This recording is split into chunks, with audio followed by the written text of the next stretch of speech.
तिमिरान्धस्य ज्ञानञ्जनशलाकया चक्षुरुन्मिलितं येन तस्मै श्रीगुरुवे नमः। श्रीचैतन्यमनोभीष्टं स्थापितं येन भूतले स्वयं रूपः कदा मह्यं ददाति स्वयं पदान्तिकं। वन्देऽहं श्रीगुरो श्रीयुतपदकमलं श्रीगुरुन् वैष्णवांश्च श्रीरूपं साग्रजातं सैगणरघुनाथवितं तं सजीवं साद्वैतं सावधूतं परिजनसहितं कृष्णचैतन्यदेवं श्रीराधा कृष्णपादान् सैगणललिता श्री विशाखान्वितांश्च। हे कृष्ण करुणा सिन्धु दीनबन्धु जगत्पते गोपेश गोपिका कांत राधा कांत नमोस्तुते। सप्तकांचन गौरांगी राधे वृंदाधीश्वरी वृषभानुसुते देवी प्रणमामि हरिप्रिये। वाञ्छाकल्पतरुभ्यश्च कृपा सिन्धुभ्यश्च पतितानां पावनेभ्यो वैष्णवेभ्यो नमो नमः।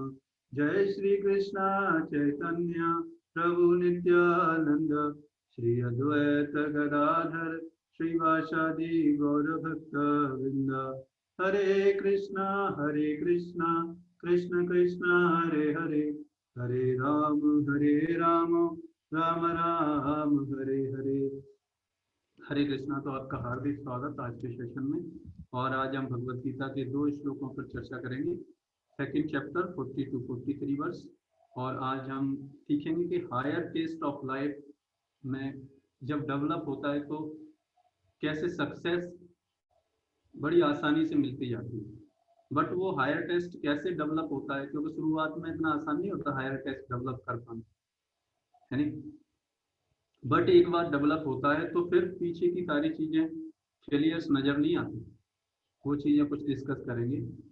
और वो हायर टेस्ट कैसे मिलेगा। जैसे मान लो एक सिंपल एग्जांपल आपको बताता हूँ। जैसे मान लो कोई व्यक्ति गुड़ खाता है पहले, यानी गुड़ खा रहा है पहले, और उसने कभी रसगुल्ला देखा नहीं जीवन में, तो उसको गुड़ ही क्या लगता है, गुड़ लगता है हाँ कि यही सब कुछ, यही सफलता है, बस यही, इससे ज्यादा मीठा संसार में कुछ नहीं है। उसे गुड़ का स्वाद बहुत अच्छा लगता है कि उसी तरीके से लोग थोड़ा सा सक्सेस हो जाते हैं तो लोग सोचते हैं अरे हाँ मैं बहुत बड़ा सक्सेसफुल हूँ। नहीं, बट ऐसा नहीं है। उससे आगे और भी लोगों को देखना पड़ेगा जीवन में। अपने से बड़े लोगों को देखना चाहिए, अपने से नीचे लोगों को नहीं देखना चाहिए। क्योंकि नीचे से वो लोगों वालों को देखोगे तो आप जीवन में कभी बढ़ नहीं पाओगे, है नहीं। इसलिए अगर जिंदगी में बढ़ना है नहीं, तो अपने से ऊपर सक्सेसफुल वाले लोगों को देखना चाहिए। तब तो जब मान लो कहीं शादी पार्टी में गए और वहां पर रसगुल्ला खाने को मिला, तब हमें पता चलेगा अरे रसगुल्ला का स्वाद तो गुड़ से अच्छा था, है कि नहीं? तब हमें हायर टेस्ट क्या था, चखा ना हमने, रसगुल्ला खाया, फिर हमें गुड़ खाने का कभी मन नहीं करता। उसी तरीके से जीवन में कैसे हायर टेस्ट डेवलप होएगा, वो चीजें कुछ हम डेवलप डिस्कस करेंगे आज के सेशन में। तो ये श्लोक भगवत गीता के सेकंड चैप्टर के 40 to 43 वर्ष भगवान क्या बता रहे हैं। यामामीमा पुष्पितां वाचा प्रबद्धन्त्या विपश्चिता वेदवादरता पार्था नानयदन्तीति वादिना कामात्माना स्वर्गः परा जन्म कर्म फल प्रदां क्रिया विशेष बहुलां ऐश्वर्य गतिं प्रति। तो यहाँ पर बहुत इंपॉर्टेंट चीज बता रहे हैं भगवान। क्या? अल्प ज्ञानी मनुष्य वेदों की उन अलंकारिक शब्दों के प्रति अत्यधिक आसक्त रहते हैं जो स्वर्ग की प्राप्ति, अच्छे जन्म, शक्ति इत्यादि के लिए विविध सकाम कर्म करने की संतुति करती है। इंद्रिय तृप्ति तथा ऐश्वर्य में जीवन की अभिलाषा के कारण वे कहते हैं कि इससे बढ़कर और कुछ नहीं। तो यहाँ पर ये बताया जा रहा है, यहाँ पर भगवान ये बता रहे हैं कि जो वैदिक स्क्रिप्चर्स हैं, वैदिक स्क्रिप्चर्स को आप व्यक्ति, जब तक कोई व्यक्ति नहीं समझ सकता, जब तक उन्हें ये नहीं पता कि उस वैदिक पर्पस, वैदिक लिटरेचर का पर्पस क्या है, विदाउट पर्पस के आप कभी भी सही निर्णय पर ही पहुंच सकते। है नहीं। इसीलिए आप कोई भी स्टेप उठाने से पहले या कुछ भी बिजनेस या कुछ भी कार्य करने से पहले उसका उद्देश्य पता होना चाहिए, क्योंकि उद्देश्य नहीं पता होगा तो आपको लोग गुमराह कर देंगे। क्योंकि आजकल समाज में लोग क्या है ना, धोखा देने वाले लोग बहुत हैं। बस उनको अपना बेनिफिट दिखता है, बस दूसरों से एक्सप्लॉइट करके अपना बेनिफिट लेना चाहते हैं, है ना। तो इसलिए क्योंकि आपको उद्देश्य नहीं पता होगा तो आप उनकी चालों को नहीं समझ पाएंगे कि वो किस पर्पज से ये काम करा रहे हैं हमको। लेकिन अगर उद्देश्य पता है, जिस तरीके से यहाँ पे आप देखो, यहाँ पर लोग वैदिक स्क्रिप्चर्स में इतनी सारी चीजें बताई गई हैं कि आप कुएं खुदवा दो, इतना चीज मिल जाएगा, अगले जन्म में इतना पुण्य कर्म हो जाएगा, आप लोगों को दान दे दो, है नहीं, गरीबों को खिला दो तो ये हो जाएगा, आपको स्वर्ग लोक मिल जाएगा। हाँ ये मिल जाएगा, लेकिन आपको इससे क्या मिलेगा? इससे इससे जीवन का उद्देश्य तो नहीं हासिल हो पाएगा। स्वर्गलोक मिल जाएगा, है कि नहीं, अवार्ड मिल जाएंगे कुछ। लेकिन अगर जिस व्यक्ति को उद्देश्य पता है कि मेरे जीवन का उद्देश्य भगवान के पास जाना है, तो फिर वो इन सारी चीजों में आकर्षित नहीं होगा, है ना। तो यहाँ पर भगवान ये बताना चाहते हैं, तब तो हम हायर टेस्ट की तब बढ़ेंगे, है कि नहीं। नहीं तो फिर हम इन्हीं वैदिक स्क्रिप्चर्स में कहीं पे भी जो मिल जाएगा हमको, हमारी प्रवृत्ति के हिसाब से जो भी मिल जाएगा है कि नहीं। मान लो हमें खाने की बहुत इच्छा है, भूख लग रही है बहुत, तो कुछ भी खाने को मिल जाएगा, हम वो खा लेंगे बस उसको। मान लो कुछ किसी ने जहर मिला के दे दिया, वो भी खा लेंगे, है कि नहीं। तो उससे उद्देश्य नहीं पता चलेगा। उसी तरीके से बिजनेस में भी यही कार्य होता है। आप देखो कोई भी बिजनेस जिसको आप करते हो, दो तरीके की इंफॉर्मेशन होती है किसी भी बिजनेस में, कोई भी ऑर्गेनाइजेशन क्यों ना हो। एक उसका एक्सटर्नल इंफॉर्मेशन होता है, एक उसका इंटरनल इंफॉर्मेशन होता है। इंटरनल इंफॉर्मेशन पे उसकी स्ट्रेटेजी काम करती है, वो स्ट्रेटेजी आपको अपनी साइट पे नहीं डिस्प्ले करती, और उसमें उसके उद्देश्य छिपे रहते हैं। इंटरनल इंफॉर्मेशन में उसके उद्देश्य, उसकी भावनाएं छुपी रहती हैं कि वो किस पर्पज से इस बिजनेस को कर रहा है। एक्सटर्नल इंफॉर्मेशन में क्या रहता है कि वो कस्टमर जिनके लिए बनाएगा उनको कैसे आकर्षित किया जाए, है कि नहीं।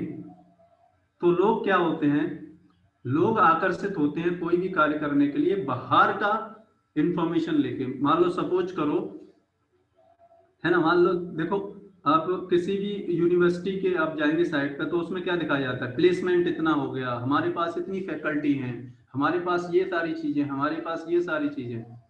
लेकिन जब आप इंटरनल आप जाते हो तो वहां पर रियलिटी कुछ अलग ही नजर आती है नहीं। क्यों? क्योंकि एक्सटर्नल इंफॉर्मेशन में और इंटरनल इंफॉर्मेशन में डिफरेंस है काफी। तो इसलिए कोई भी कार्य, कोई भी बिजनेस स्टार्ट करने से पहले बाहर की एक्सटर्नल इंफॉर्मेशन के बेसिस पर डिसीजन नहीं लेने चाहिए हमको, है ना। नहीं तो फिर क्या होगा, हम गोली खाते रहेंगे कहने का मतलब हम लोगों के द्वारा एक्सप्लॉइट होते रहेंगे, है ना। अगर हमें समझना है वो रियल बिजनेस क्या है, क्या पर्पज है उसके पीछे, तो उसकी इंटरनल इंफॉर्मेशन, उनकी स्ट्रेटेजी क्या कर रही है, वो स्ट्रेटेजी कैसे काम कर रही है, वो स्ट्रेटेजीज के बेसिस पर क्या काम कर रहे हैं, उसको बोलते हैं बिजनेस। और आप देखो कोई भी बिजनेस, बिजनेस का डेफिनेशन ये है कि वो हमारे अनुसार चले। अगर आपका खुद का बिजनेस है तो वो दूसरे की स्ट्रेटजी से नहीं चलना चाहिए। बिजनेस का डेफिनेशन है कि the business which governs with my policies, उसको बोलते हैं बिजनेस। नहीं तो फिर वो जॉब ही कहलाती है। जॉब वो कहलाती है जो कि दूसरे की स्ट्रेटजी से काम आता है दूसरे के हिसाब से आप काम करोगे, वो जॉब कहलाई जाती है। और बिजनेस वो कहा जाता है जो आपकी स्ट्रेटजी काम करती है, ठीक है ना। तो यहाँ पर ये समझना बहुत इंपॉर्टेंट है। और यहाँ पर परपट में बहुत इंपॉर्टेंट चीज और बता रहे हैं, क्या, साधारणतया सब लोग, क्योंकि अगर वो बुद्धिमान व्यक्ति नहीं होगा, वो क्या होगा, वो एक्सटर्नल इंफॉर्मेशन से ही आकर्षित हो जाएगा। साधारणतया सब लोग अत्यंत, इसलिए आप देखोगे बिजनेस हर कोई व्यक्ति नहीं करता, बहुत बुद्धिमान होता है व्यक्ति, वही बिजनेस को सक्सेसफुल कर पाता है नहीं। बाकी लोग जॉब कर लेते हैं। और वे अज्ञान के कारण वेदों के कर्मकांड भाग में बताए गए सकाम कर्मों के प्रति अत्यधिक आसक्त हो जाते हैं। इसलिए आप देखो वैदिक स्क्रिप्चर्स के फॉलोअर्स में कर्मकांड को फॉलोअर करने वाले बहुत ज्यादा लोग हैं, भक्ति करने वाले बहुत कम लोग हैं। क्यों? क्योंकि वो बुद्धिमान लोग हैं, उन्हें पता है कि इनका इंटरनल पर्पस क्या है, इन कर्मकांड की स्ट्रेटेजी में क्यों बनाई गई है, क्योंकि लोगों की प्रवृत्तियां ऐसी हैं, तो उन प्रवृत्तियों को आकर्षित करते हुए धीरे धीरे करके उनको इस प्लेटफॉर्म पे लाना है, पर्पस ये है। लेकिन बुद्धिमान व्यक्ति क्या होगा, बुद्धिमान व्यक्ति इनसे ना आकर्षित होके हायर चीज है जो भक्ति है उनसे आकर्षित होता है। उसी तरीके से जो रियली में बिजनेस करना चाहता है वो स्ट्रैटेजीज पे ध्यान देता है, जाके इंटरनल स्ट्रैटेजीज पे उनको एनालिसिस करता है, उनकी पॉलिसीज को पढ़ता है केयरफुली, क्योंकि वहां से सक्सेस मिलता है, वहां से पता चलता है। मान लो सपोज करो आपको कंपनी की पॉलिसीज नहीं पता कि कितना प्रॉफिट किससे होएगा, कैसे आप काम कर पाओ, है कि नहीं? आप अपनी कैलकुलेशन ही नहीं कर पाओ। वे स्वर्ग में जीवन का आनंद उठाने के लिए इंद्रिय तृप्ति कराने वाले प्रस्तावों से अधिक और कुछ नहीं चाहते। जहां मदिरा तथा तरुणियों का संबंध है, सब तरुणियां उपलब्ध हैं और भौतिक ऐश्वर्य सर्व सामान्य है। वेदों में स्वर्ग लोक पहुंचने के लिए अनेक यज्ञों की संस्तुति की गई है, जिसमें ज्योति स्टोम यज्ञ प्रमुख है। वास्तव में वेदों में कहा गया है कि जो स्वर्ग जाना चाहता है उसे ये यज्ञ संपन्न करने चाहिए, और अल्प ज्ञानी पुरुष सोचते हैं कि वैदिक ज्ञान का सारा अभिप्राय इतना ही है। ऐसे लोगों को लिए कृष्ण भावनामृत के दृढ़ कर्म में स्थित हो पाना अत्यंत कठिन है। जिस प्रकार मूर्ख लोग विषैले वृक्षों के फूलों को के प्रति बिना यह जाने कि इस आकर्षण का फल क्या हुआ आसक्त रहते हैं, उसी प्रकार अज्ञानी व्यक्ति स्वर्गिक ऐश्वर्य तथा तज्जनित इंद्रिय भोग के प्रति आकृष्ट रहते हैं। तो वैदिक स्क्रिप्चर्स में भी ये इंद्रिय भोग बताया गया है, बट वो किन लोगों के लिए बताया गया है? जो कि इंद्रिय भोग करना चाहते हैं। बट धीरे धीरे करके वो एटलीस्ट वैदिक स्क्रिप्चर्स पढ़ेंगे, कुछ पढ़ रहे हैं, धीरे धीरे करके और भी पढ़ेंगे, है कि नहीं? तो उसमें लगेगा समय उनको, बट ये पर्पस नहीं है। इसलिए बहुत इंपॉर्टेंट बात है, कोई भी कार्य करें उसका पर्पस पहले पता होना चाहिए कि ये मैं कार्य किस उद्देश्य से करूंगा, किस उद्देश्य के लिए कर रहा हूं, है ना? क्योंकि नहीं तो बहुत समय लग जाएगा वो चीजें प्राप्त करने में। वेदों के कर्मकांड भाग में कहा गया है, अपाम शोम ऋत्वा अभूम तथा अक्षयम हवे चतुर्मास्यान जिन्ह सुसंकृत भवति। दूसरे शब्दों में जो लोग चतुर्मास तप करते हैं वे अमर तथा सदा सुखी रहने के लिए सोमरस पीने के अधिकारी हो जाते हैं। अब जब इस तरीके की बातें पढ़ते हैं तो लोगों को तो यही चाहिए तो तुरंत फॉलो करने लगते हैं। अगर उनको बोले कि भगवान की प्रसन्नता के लिए भक्ति करो, तो वो सोचते हैं अरे इसमें हमको क्या मिलेगा, है कि नहीं? मिलेगा तो उनको बहुत कुछ, लेकिन उनको इमीडिएट रिजल्ट नहीं मिलेगा जो उनको अभी चाहिए। यहाँ तक कि इस पृथ्वी में भी कुछ लोग सोमरस पीने के अत्यंत इच्छुक रहते हैं, जिससे वे बलवान बने और इंद्रिय तृप्ति का सुख पाने में समर्थ हों। ऐसे लोगों को भव बंधन से मुक्ति में कोई श्रद्धा नहीं होती और वे वैदिक यज्ञों की तड़क भड़क में विशेष आसक्त रहते हैं। तो ये वही लोग आसक्त रह पाते हैं जिनको उस कार्य का उद्देश्य नहीं पता होता, वो लोग आकर्षित रह पाते। वे सामान्यतः विषयी होते हैं और जीवन में स्वर्गिक आनंद के अतिरिक्त और कुछ नहीं चाहते। कहा जाता है कि स्वर्ग में नंदन कानन नामक अनेक उद्यान हैं, जिसमें देवी सुंदरी स्त्रियों का संग तथा प्रचुर मात्रा में सौम्रस उपलब्ध है। ऐसा शारीरिक सुख निसंदेह विषयी है, अतः ये लोग वे हैं जो भौतिक जगत के स्वामी बनकर ऐसे भौतिक अस्थायी सुख के प्रति आसक्त है। तो ये वो लोग हैं जिनको ये नहीं पता कि जीवन का उद्देश्य इस जन्म मृत्यु के चक्र से निकलना है ना? मैं आपको अब जीवन के हिसाब से समझा पा रहा हूँ, बाकी अपने बिजनेस के हिसाब से भी इसको मोल्ड किया जा सकता है ना? तो कहने का मतलब यहाँ पर ये है, अब देखो जीवन में लोगों को उद्देश्य नहीं पता तो कितना भी लिटरेचर पढ़ लेंगे, वैदिक लिटरेचर, नहीं उसको समझ पाएंगे। इसलिए बताया जाता है कि अगर किसी को प्रामाणिक गुरु मिल जाएगा तो वो उद्देश्य बता देगा, उसके प्रामाणिक निर्देशन में अगर हम पढ़ लेंगे, समझ लेंगे स्क्रिप्चर्स, तो जल्दी समझ में आ जाएगा। और इन अनवांटेड चीजों में फंस नहीं पाएंगे, नहीं तो यही में आकर्षित हो जाएंगे, क्योंकि हमारी प्रवृत्तियां हैं। अब देखो हम बचपन से क्या है, यही तो चाहते हैं, प्रसिद्धि हमको चाहिए कि संसार में हर व्यक्ति हमारे हिसाब से चले, हमारी बात सुने, है कि नहीं। और पैसा हुआ और गलत गलत चीजें जिंदगी में, इतना ही तो हमारे हमारे जीवन में यही तो प्रवृत्तियां बनी हुई हैं। तो हम इन्हीं से आकर्षित हो जाते, कहीं ये वैदिक स्क्रिप्चर से इतना पढ़ लेते हैं, आकर्षित हो जाते हैं, है कि नहीं। उसी तरीके से कोई भी बिजनेस करें तो उसमें आपका गाइड बहुत इंपॉर्टेंट रोल निभाता है। उस गाइड को, जो गाइड है आपके, जिनसे आप सीख रहे हैं बिजनेस, जैसे कल भी मैंने आपको बताया था, वो दोबारा मैं रिपीट करूंगा, ये बहुत इंपॉर्टेंट क्रुशियल मैटर करता है ना, क्रुशियल पॉइंट है यहाँ पर आपकी सक्सेस। मतलब सक्सेस यहाँ पर आपके हाथों में छुपी है। अगर यहाँ पर आपने ठीक निर्णय, डिसीजन ले लिए, आपके जीवन में जो गाइड करने वाले हैं वो अगर सही मिल गए और उनके हिसाब से आपने उसका उद्देश्य समझ लिया उस बिजनेस का, तो जरूर सफलता मिलेगी, है ना। फिर आप उसके एक्सटर्नल ग्लैमर में नहीं फंस जाएंगे, है ना, क्योंकि एक्सटर्नल ग्लैमर में फंसने से नुकसान ही हो जाता है कि नहीं। ज्यादा जो फायदा होता है उसमें, वो असली उसका उद्देश्य नहीं हम समझ पाते, लेकिन इससे क्या होता है, जो गलत लोग फिर वो अपनी अपनी स्ट्रेटजी से हमको, है कि नहीं, अपने उस स्ट्रेटजी में हमको एक एम्प्लॉय बना लेते हैं, है कि नहीं, ठीक है कि नहीं। तो बिजनेसमैन नहीं बन पाते हम सोचते हैं कि बहुत बड़ा बिजनेसमैन हम बनने जा रहे हैं, ऐसा नहीं है। बिजनेसमैन बनना इतना आसान नहीं होता, है ना। बिजनेस, कोई भी बिजनेस स्टार्ट करने के लिए रिस्क लेनी पड़ती है ना। हम बात करते हैं एंटरप्रेन्योर, है कि नहीं, या बिजनेसमैन, है ना, उसके लिए थोड़ा सा बहुत बुद्धि लगानी पड़ती है नहीं। आप देखो इतने सारे लोगों को अपने अंडर में काम कराना है कि नहीं, इतने सारे ब्रेन्स को से काम कराना है, इतना आसान नहीं होता। और वो भी इस एज में, क्योंकि हर व्यक्ति अपना हिसाब से काम करना चाहता है, तो इतना आसान नहीं होता।